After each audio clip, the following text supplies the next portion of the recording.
तो आज कहना है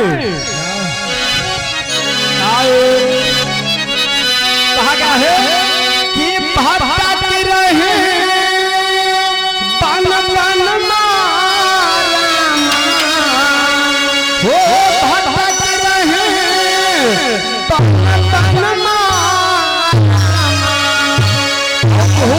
असुर भय भटक रहे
देखिए सूत जी आज इस कथा को सुना रहे हैं ऋषियों को कि यानी जिसको हनुमान जी ने वध किया वो असुर कौन राजा था, क्यों असुर हुआ और हनुमान जी उसको क्यों उद्धार कर दिया। आइए कहना है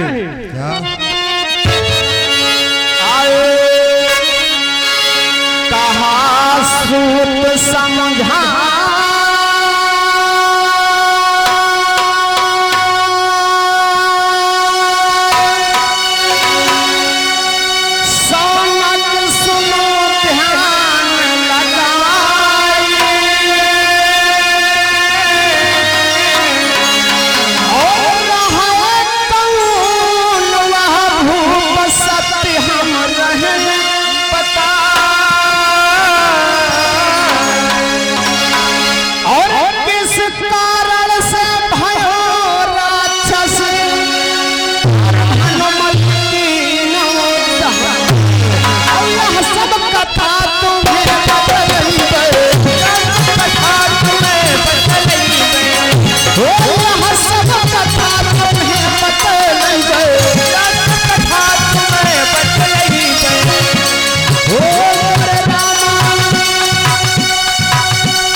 बता रहे कि सुनिए ऋषियों कि मैं बता रहा कौन राजा था और क्यों राक्षस हुआ जो हनुमान जी उसको उद्धार कर दिया।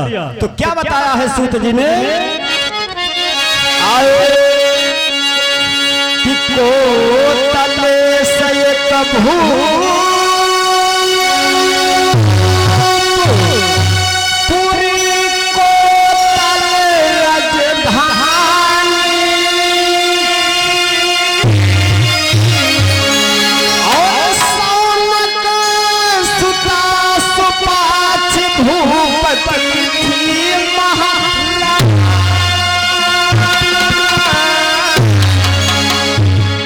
सूत जी ने बतलाया कि उस राजा का नाम था राजा कोतलेश और उसकी रानी का नाम था सुपाक्षी।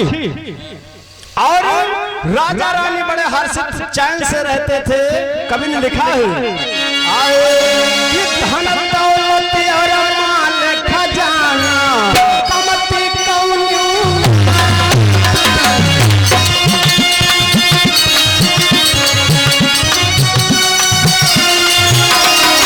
धन दौलत और माल खजाना कमती कौन्यू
बताया गया। सूत जी ने कहा कि यानी एक कोतलेश नाम का राजा था।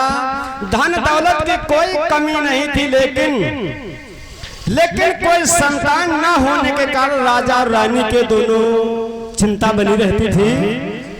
और तो आगे देखिए फिर हुआ क्या। जो कोई आवे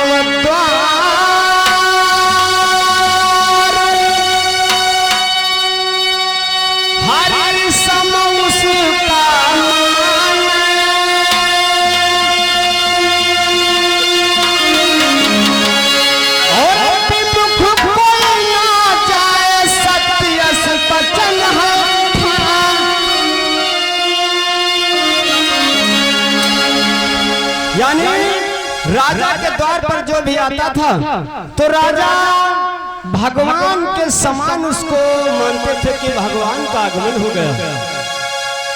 आज राजा यानी ये प्रसंग सूत जी सौनकादि ऋषियों को सुना रहे हैं। समय का चक्कर चलता रहा इसलिए कि कोई उनके संतान नहीं थी। संतान की प्राप्ति के लिए राजा और रानी विचार कर रहे थे कि सब कुछ ईश्वर ने दिया, लेकिन एक संतान के बिना मेरे वंश की डाली सूख रही, मेरा वंश इसी जगह से समाप्त हो जाएगा। तो जो भी उनके द्वार पर आता था तो उसको भगवान के बराबर उसको पद भी देते थे राजा कोतलेश। लेकिन हुआ क्या, कहा गया है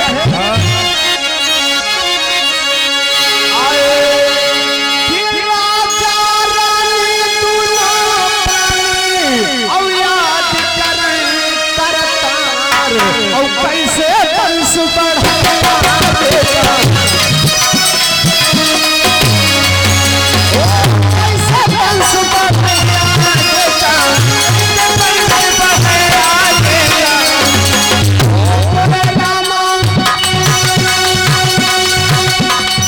मोरे रामा जिया बाबू रहू दास हो भगवान पाना पन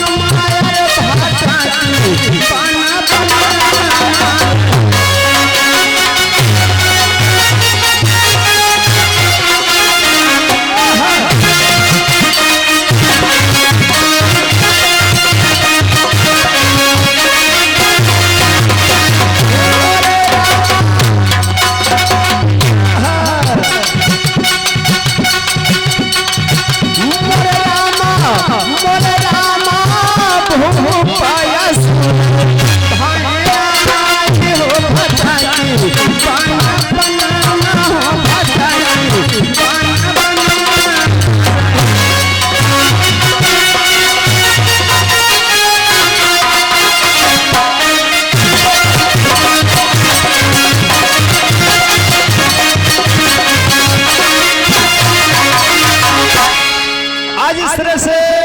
राजा और रानी बहुत दुखी हैं, लेकिन समय की चक चलता रहा। हुआ क्या हुआ? उसी समय दरम्यान ऋषि पहुँचे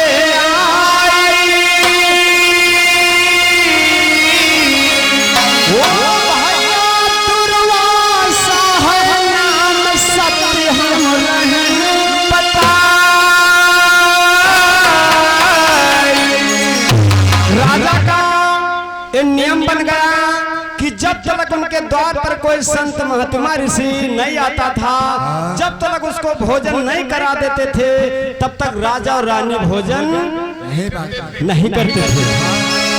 ये कार्यक्रम चलता रहा, लेकिन एक दिन के बाद यानी दुर्वासा ऋषि का आगमन हो गया। जब दुर्वासा ऋषि राजा कोतलेश के वहां पहुंचे तो राजा और रानी बड़े खुश हो गए। लेकिन हुआ क्या कि राजा रानी दोनों प्राणी कहां उनसे समझा, राजा रानी दोनों प्राणी कहां उनसे समझा, राजा रानी दोनों प्राणी कहां उनसे समझा, राजा रानी दोनों प्राणी कहां उनसे समझा।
आज इस तरह से दुर्वासा ऋषि के चरणों में गिर करके राजा रानी बड़ा विनय कर रहे हैं, बड़ी सेवा कर रहे हैं। तो दुर्वासा ऋषि से कहते राजा कोतलेश कि मुनिदेव, आपकी दया से मेरे पास सब कुछ है, लेकिन एक संतान के बिना ये मेरा राजपाट महल घर द्वार सब सोना है। कोई मुनिदेव जतन बताइए जो मेरा वंश मेरा हरा भरा हो जाए, वंश की डाली हरी हो जाए। तो दुर्वासा ऋषि देखे कहते क्या है,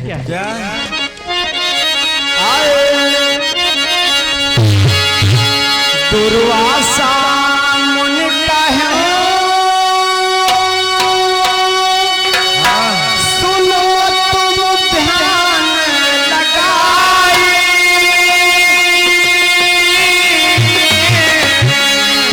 शिव शंकर की जाए तपस्या करो मन लगाई। दुर्वासा ऋषि ने कहा कि तुम जाकर के भगवान भोलेनाथ की तपस्या करो, और जब भगवान शिव की तपस्या करोगे तो आपको पुत्र की प्राप्ति हो जाएगी। भगवान भोलेनाथ दानियों के दानी हैं। आज देखिए हुआ क्या, कोतलेश राजा मुनिवर से बोले वचन सुना, कोतलेश राजा मुनिवर से बोले वचन सुना, भोजन याद करो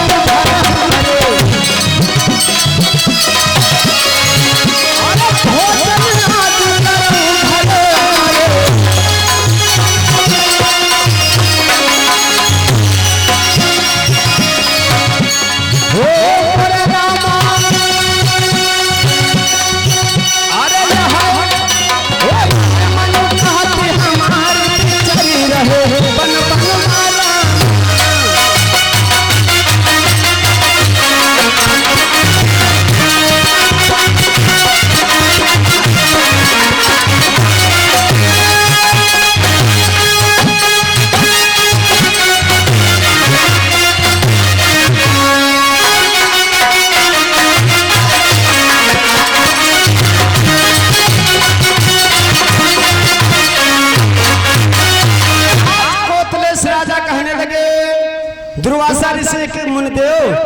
आज मेरे घर में आप भोजन करिए और आप बना लीजिए।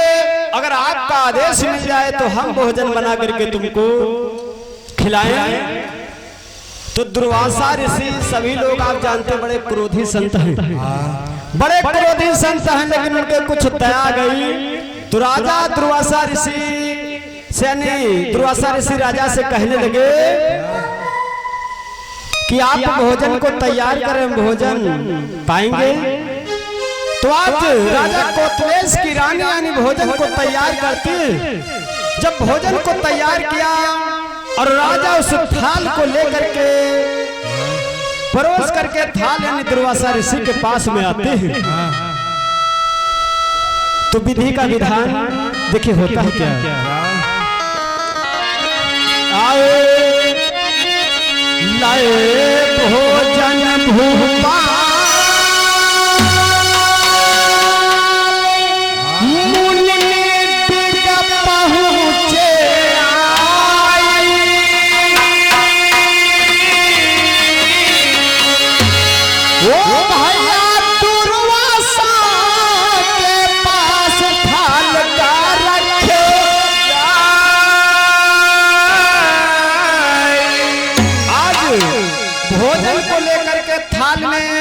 राजा दुर्वासा के पास में रख दिया।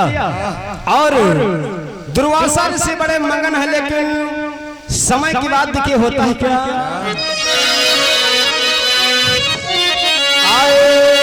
हिम्मत गरीब भोजन तीनों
प्राण उस भोजन में आकर के माछी यानी मक्खी गिर गई और गिरते हुए अपने प्राणों को त्याग दिया।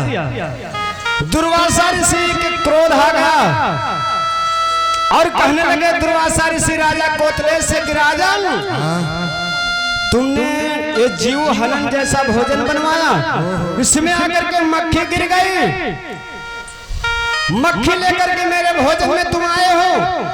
दुर्वासा ऋषि बहुत क्रोध में आकर के देखिए करते क्या है,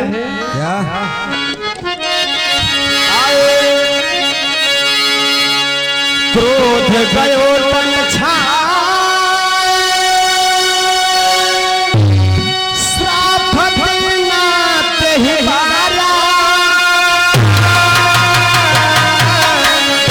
ओ असुर तुम हो जाओ पचन है ऐसे ऊंचा। दुर्वासा ऋषि ने साथ दे दिया राजा कोतलेश को कि तुमने आने हम हमको ऐसा भोजन दिया, मेरा साफ है राक्षसों जैसा भोजन दिया, तो तुम राक्षस हो जाओ, तुम राक्षस हो जाओ। तो राजा कोतलेस बेचारे बड़े दुखी हुए, बहुत परेशान होने लगे कि देखिए मैंने तो धर्म का काम कर रहा था, कोई भी ऋषि मुनि मेरे वहां पर आता था तो मैं भगवान से ज्यादा उनकी सेवा करता था। ये भगवान, ये तुमने क्या किया जो आज मैं यानी धर्म का काम करते हुए मुझको साफ मिल गया राक्षस होने का। लेकिन दुर्वासा से क्रोधी संत साफ दे डाला, तो देखिए हुआ क्या,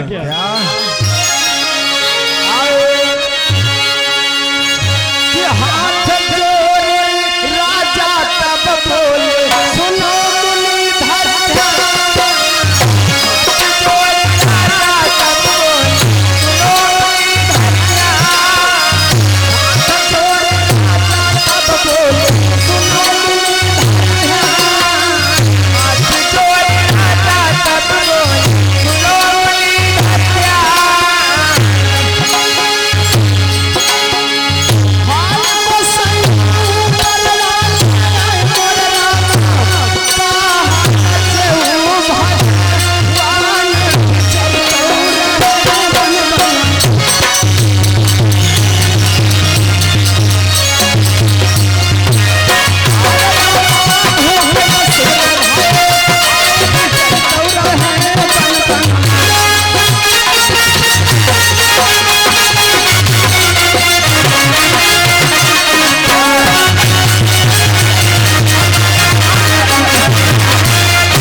क्या बात है। आइए इस तरह से राजा कोतलेस ऋषि के चरणों में लिपट कर कहने लगे, मुनिदेव तुमने मुझको साथ दे दिया, लेकिन मेरा उद्धार कैसे होगा? मैं कब तक इस राक्षस योनि में भटकता रहूंगा, मुझको उद्धार का उपाय बताइए। तो आप देखिए दुर्वासा ऋषि बताते हैं, क्या बताते हैं, उद्धार का समय बता रहे हैं दुर्वासा ऋषि। आए शिव शंकर भगवान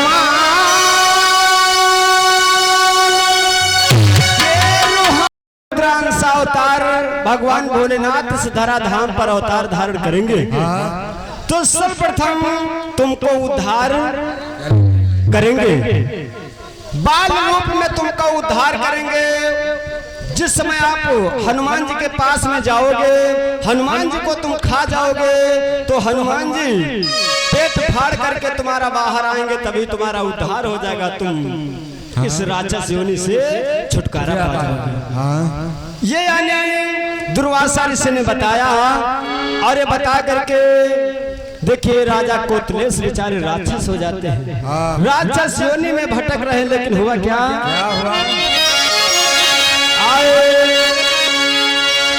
तो राक्षस राजा घूमे बनमा करे गुहा,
राक्षस हो गए, वन में भटक रहे, विचार कर रहे कि कब भगवान शंकर का अवतार होगा और तब मेरा उद्धार होगा। लेकिन एक कथा सूत जी शौनक आदि ऋषियों को सुना रहे हैं कि इस तरह से हनुमान जी की आस वो लगाए तो हनुमान जी के द्वारा उद्धार हुआ।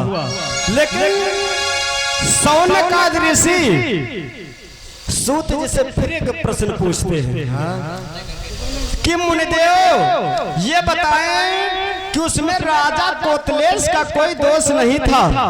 राजा तो केवल भोजन लेकर के आए और उसमें मक्खी गिर जाने से दुर्वासा ने राजा को शाप दे दिया राक्षस ने। मुनिदेव ये शंका बन रही कि राजा कोतलेश का कोई उसमें दोष नहीं था। दोष था उस मक्खी का। वो मक्खी कौन थी? वो मक्खी कौन थी? आइए अंतिम लाइन में कहना है, लास्ट में कवि ने लिखा है कि मक्खी थी वह प्राण के कारण त्यागा,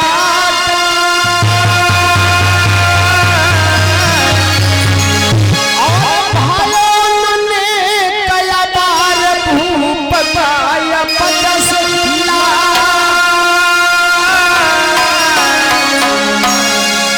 कवि का कहना है कि मक्खी थी वह कौन प्राण के ही कारण त्यागा।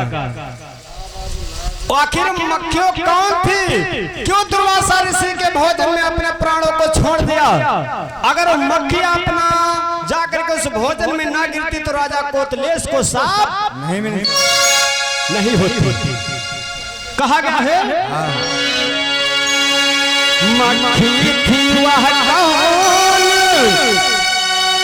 प्राण के ही कारण त्यागा, और भाइयों ने कया बार भूप पाया पदस।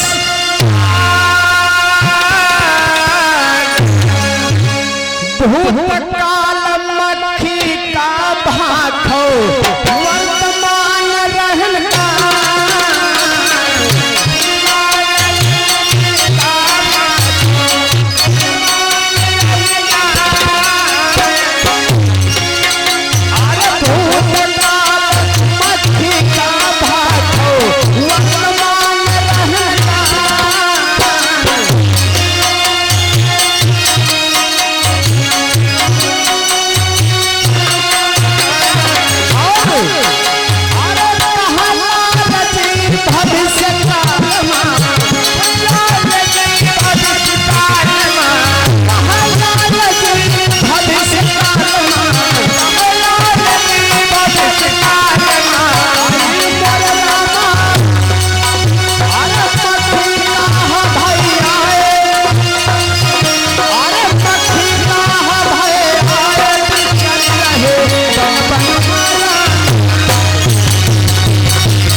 ये बताना होगा कि यानी वो मक्खी कौन थी? भूतकाल मक्खी का भाखो वर्तमान रहन का, यानी पीछे जन्म में मक्खी कौन थी? मक्खी क्यों बनी? वर्तमान यानी मक्खी की लीला तो हमने बताया कि वो अपने प्राणों को छोड़ दिया। लेकिन जब मक्खी अपने प्राणों को छोड़ा तो आगे वो कहां पर जन्म लिया, कौन बनी? ये अगले भाग में आप लोगों को फिर मिलेगा।